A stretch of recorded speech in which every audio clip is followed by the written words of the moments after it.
天價嘅手提風扇 Dyson HushJet Mini Cool 值唔值得大家去入手呢？整體嚟講啦，我自己覺得 Dyson 真係贏晒嘅，不過咁。Hi 大家好，歡迎大家翻嚟美圖吹吹，我係阿翠。Dyson 嘅產品咧，以前喺香港咧都同大家拍得多噶啦，有一個吸塵機啊、風筒啊、家用風扇啦，總之攞到產品嘅去到發佈會，盡量都拍俾大家睇。但我估都估唔到，佢竟然會開拓手提風扇呢一個嘅市場噶。推出價值成100蚊美金嘅 Dyson HushJet Mini Cool。天價嘅手提風扇咧，香港、台灣咧都仲未有得賣嘅。不過喺美國呢度咧，呢一部粉紅色就已經開賣咗啦。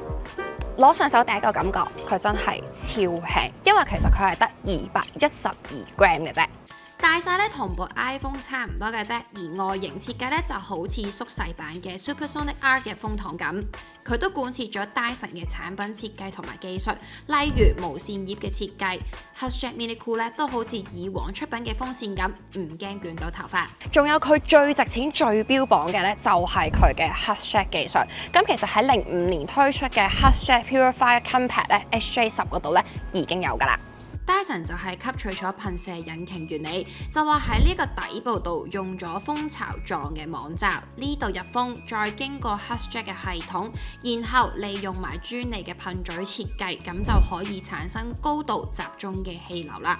咁即係話風力集中啲，吹遠啲，力度強啲啦。我就模擬咗一個氣流測試，睇下 Dyson 嘅 HushJet Mini Cool 同我喺 Amazon 買嘅13蚊美金風扇仔有啲咩分別？唔同嘅角度咧都會睇到 Dyson 吹散水氣嘅力度會強勁同快一啲，而喺呢一個角度咧，亦都會睇到 Dyson 嘅氣流係會有一種輕微旋轉嘅圓柱狀，將一啲水氣推遠咗先，然後四散。反之，而13蚊嘅風扇仔咧就會比較直接，就咁打亂啲水氣咧就將佢四散啦。測試咧都會睇到 HushJet Mini Cool 咧，其實佢個風力係會高度集中，而且穿透力咧都會高一啲嘅。而13蚊嘅風扇仔覆蓋面積咧就會大得多啦。不過佢嘅熱力消散嘅速度咧就冇咁快啦。原理好似好複雜，但係其實用起上嚟咧好簡單嘅啫，就係一個開關掣，然後加佢呢個上下調校風速，一望就知道點用噶啦。但係佢仲有一個隱藏嘅功能，就係 Boost Mode 啦。風扇會跳轉至最高轉速65000轉，大概係時速88公里。咁 Dyson 呢一部風扇又係咪真係可以有效降溫呢？我哋用外置紅外線熱像儀睇過，將啱啱煲滾嘅熱水倒入隻杯度，等杯最高嘅溫度降至去到75度，就用風扇分別第1、3、5檔去吹隻杯30秒，睇下佢降溫嘅情況。用第一檔去吹嘅話 ，Dyson 係降咗11.07%，而13蚊嘅風扇仔就降咗10%，兩者嘅差距咧都係好輕微嘅啫。用到第3檔嘅話咧 ，Dyson 降咗16.08%，而13蚊風扇仔就降咗11.6%，個差距咧開始拉開咗啦。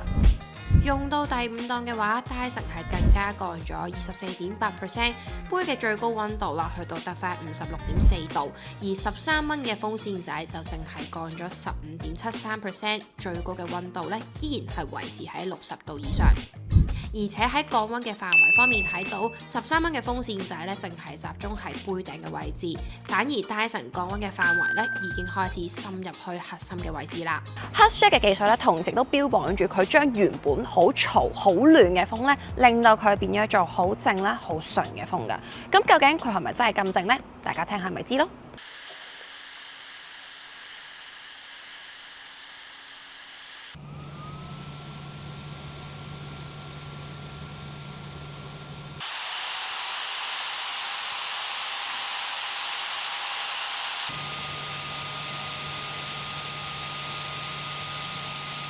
結論係，無論1檔定係5檔都好，都係 Dyson 喺數據上面嘅分貝咧係比較低啲嘅。另一個我比較着重嘅位咧就係續航力啦。官方話1檔咧就用到6個鐘，只係夠你出去用大半日嘅啫。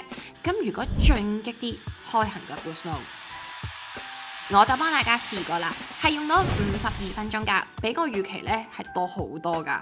當然啦，Boost Mode 咧係唔會咁樣用嘅，啱啱咧只不過係我對佢一個極限嘅測試嚟嘅啫。如果真係用到冇電，唔使驚，佢可以邊叉電邊用第一檔嗱，我都試過咧叉住用咧係冇過熱嘅問題嘅。咁如果唔想成手嘢，就可以用佢嘅掛繩，擰一擰佢呢一個360度嘅吹風頭，就會對翻自己吹㗎啦。咁至於吹咩位嘅話，自己再教啦。Dyson Headset Mini Cool 咧分別就會有3隻顏色嘅，暫時淨係推出咗粉紅色呢一隻。咁嚟緊6月咧將會分別推出傳統嘅藍紫色啦，同埋比較新少少嘅橙紅色嘅。